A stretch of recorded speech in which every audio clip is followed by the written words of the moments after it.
So last year, there was this movement that exploded across the internet known as Red Pill ideology. And though the Red Pill and its followers have been around for the greater part of the last 2 decades, it had never seen such exposure on a mainstream scale. And the person to really push it over that edge was the self-proclaimed Top G, who at first to most people seemed like more of a WWE character than anything else. And if you don't have a Bugatti, you're broke. So I would say 100% of the people watching this, I consider you all poor. Yeah. But quickly, many would begin to take him and his teaching seriously, as for a couple of months there, he literally took over the likes of YouTube and TikTok, which are by and large the most influential platforms for anyone 25 and under. And whenever someone comes out and reaps massive profits and gains popularity off of something, you're of course going to have others gravitating around the king. Suddenly people were changing their entire personas overnight, yelling into webcams about random women in street interviews, shaving their heads. I'm glad I did it. Glad you did it? I'm glad I did it. I don't regret it. You want to look like this. And essentially swinging on the nuts of their savior.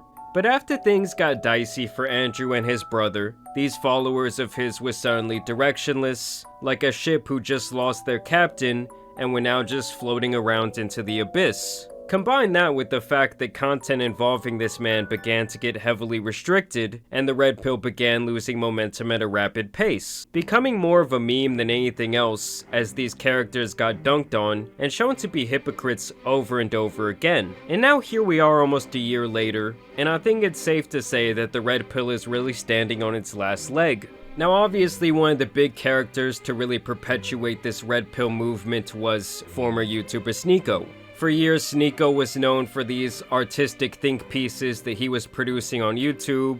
Yes, he always did kind of have this egotistical element about himself, like maybe he did think he was the smartest person in the room, but it was almost one of those things that even if you didn't like him or you didn't necessarily agree with him, you still wanted to hear what he had to say. And the way he would design these videos was just very captivating. And it was like once Tate really blew up in popularity, at first he was actually making fun of him, but that would quickly turn to like this boyish admiration where he literally wanted to replicate his entire wave. And it was like he was hanging on to his every word and essentially treating his messages like a Christian would treat the Bible. Well, now it's been almost a year since all that went down. Obviously, Sneako got banned from YouTube, and he now says that he's retiring from the Red Pill content and that the entire movement is pretty much dead. IRL streaming is what I want to do now.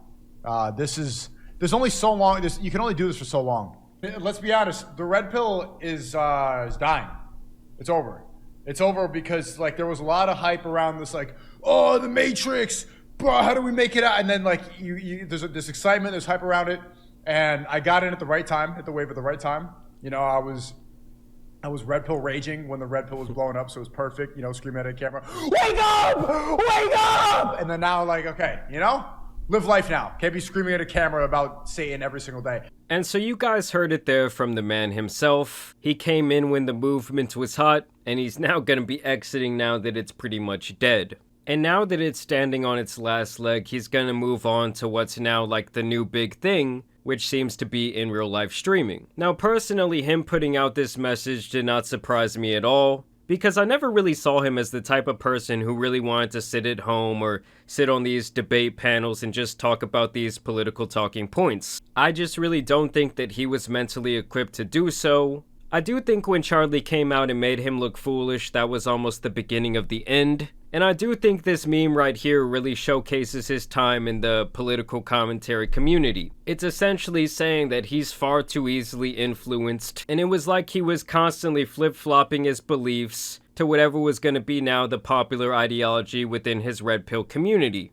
And I could see why something like that would not appeal to Sneako in the long term. I would say anyone who involves themselves with this sort of identity politics kind of falls victim into that cliche, because at some point you get so lost within this like echo chamber that that's all you end up talking about, that's all you end up caring about, and if the movement is telling you to believe one way, that's what you're gonna do. And so after Sneako came out with that message, it obviously did not sit well with a lot of his followers, and this led to a lot of people within his fan base and beyond basically just calling him a grifter who used the Red Pill movement to make these massive profits. And I do think that there's a lot of truth behind that. I mean, it drove in the clicks, it really expanded his online reach, And now, like he said to himself, he's on to the next thing. And here's actually a post from his Twitter account where he says Sneako on why Red Pill attracts so many losers. So not only is he leaving the community, he's also spitting in the face of the incels that he gathered up like these infinity stones. All of you, and this is the frustrating part, why I'm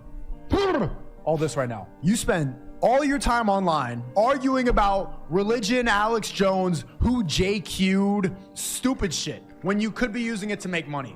And I understand that a lot of you do want to spread truth and a lot of you care about this stuff because it's real. They don't want you to have kids. They are putting stuff that makes you in the tap water, and they're encouraging you. They're putting commercial on TV saying, drink the New York City's tap water, drink the tap water. Cringe. They are trying to make you, they are trying to get rid of masculinity. You have no impact if you are an insignificant loser sitting on comment sections. And it's just funny because the only people that could be influenced by that type of movement, whether you think there is an agenda or not, have the same type of brain as Sneako. I mean, we see how easily he flip-flops on all these different talking points and how quickly he can be persuaded into thinking something is the truth, even if it's just some crazy conspiracy theory. So think a little bit. Why do I think it's necessary to make friends with different people, to do more collabs, to go and be outside, to make content that's not repetitive? I could just sit here and say the same shit every single day, which, you know, since I came to Rumble, bro, it's been really repetitive. I also realize a lot of people like to hear the same shit because it makes them feel like they're doing something without doing anything. Yeah, so essentially it all kind of boils down to the fact that he didn't want to get sucked into that political tunnel. He was probably tired of being in that echo chamber because when you're waking up and all you care about is these stupid political talking points, I'm sure it just becomes very depressing. And then right off the bat, you meet some people and it's like, oh, this person's supposed to be my enemy, but maybe we actually have a lot in common. Like, to me, anyone who gets too wrapped up in political ideology and essentially hating everything the other side does, and it's like they're living so rent-free in your head all the time, is just taking a massive L. Look how much I hate OnlyFans girls. Look how many girls I called them. And then what? And then what? So yeah, he did all of those things. He was, like he said, red pill raging. And now it's funny, like, he returns to just spit in the face of everyone who was encouraging that content and shelling out their last dollars to him. I do think that we will kind of see the old Sneako see a bit of a resurgence pretty soon. Yes, he's kind of still on, like, this conspiracy theory tip, but I guess he's done running around being a beacon for all these incels. So when I say the red pill is dying, I'm saying this debate garbage. And I realized sitting there when this guy's like really the godfather of red pill, sitting there with Destiny here and the godfather here, I'm like, bro, I don't want to be here. So at this point, it's already well established that Sneako is going to be moving into this new phase of his career, which is going to be these in real life streams that have become insanely popular. He's already publicly gone against a lot of the old things that he was really pushing and promoting. And now during these in real life streams, he's been hanging out with these OF girls and now just flat out promoting the degeneracy that he was likely still involved in when he was not on camera. Because at this point, there has been a lot of leaked information out there that really suggest that Sneako was still taking place in a lot of these things that he was preaching against. And so now he has angered his savior. And so the Tate brothers went off on him and Aiden Ross and pretty much everyone else who was riding him to the bank just 1 year ago. Well, fans girls need attention to sell their fans, and losers need attention to sell their stream. And none of them have any talent. None of them are insightful. None of them have any wisdom or life experience. None of them have anything to teach you. Birds of a feather flock together. So my answer is, in this attention economy, unfortunately, on the race to the bottom, while everyone does more and more stupid things to get views, I don't think I am ever going to be surprised by how low they will sink. And if hanging around with fans girls is going to get them some attention on the internet, they're going to do it. Same as they're going to do anything else to get some attention on the internet, like degrade themselves endlessly, scream at a camera, be clowns, be morons, sip lean, whatever crap they do to get views. That's what they're going to do. And I do find that kind of rich coming from a man who built his entire wealth empire off of running websites that directly exploit women, and that also exploited loser men that he was apparently trying to save all this time.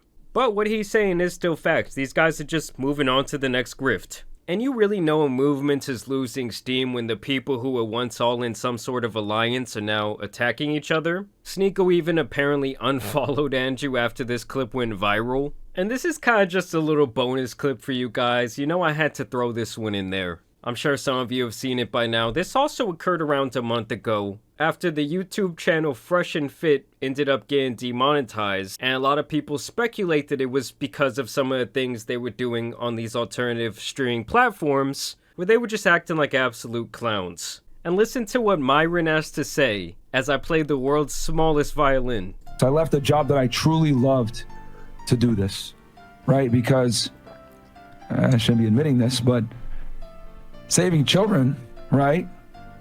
That was great, but saving you guys is better. Father tries not to laugh during serious moments. And watch this part, guys. This is the same guy who said that men should never cry.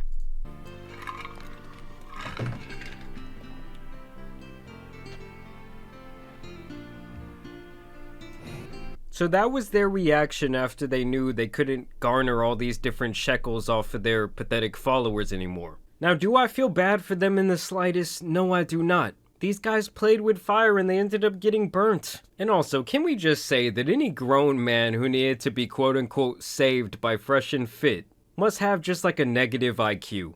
Like, if these guys would have just been honest about what they were doing, which was essentially just inviting these women onto their podcast to essentially just dunk on them, I actually would have seen that as a lot more respectable, but don't act like you're, like, saving the world. I mean, how can anyone look at this banner on their Twitter page and actually take them seriously? This is like something I would expect to come out of the brain of a 12-year-old. And I also found this to be completely ironic. The Quartering of all people comes in to talk about this major hit that the Rumble stock has taken. And in response to that tweet, Fresh and Fit says, "Think I'm kidding? Look at how the markets are purposely throttling Rumble stock despite Rumble exploding in popularity this year. Definitely an attack on free speech." And it's just so rich coming from them. It's obviously at this point Fresh and Fit have really stamped themselves as pro-censorship after they tried to get my channel and around 30 other YouTube channels taken down for simply making a couple of jokes about them. Like, yes, it's funny you're running around branding yourself as two alpha males, and then they found you on sugar baby websites. Yes, it's funny this guy was claiming to have been with over 1,000 women and was telling obliviously fake stories about doing so.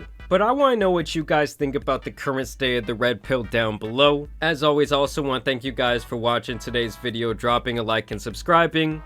But as you guys know, there's some other clowns out here that need to be covered, so I'm out.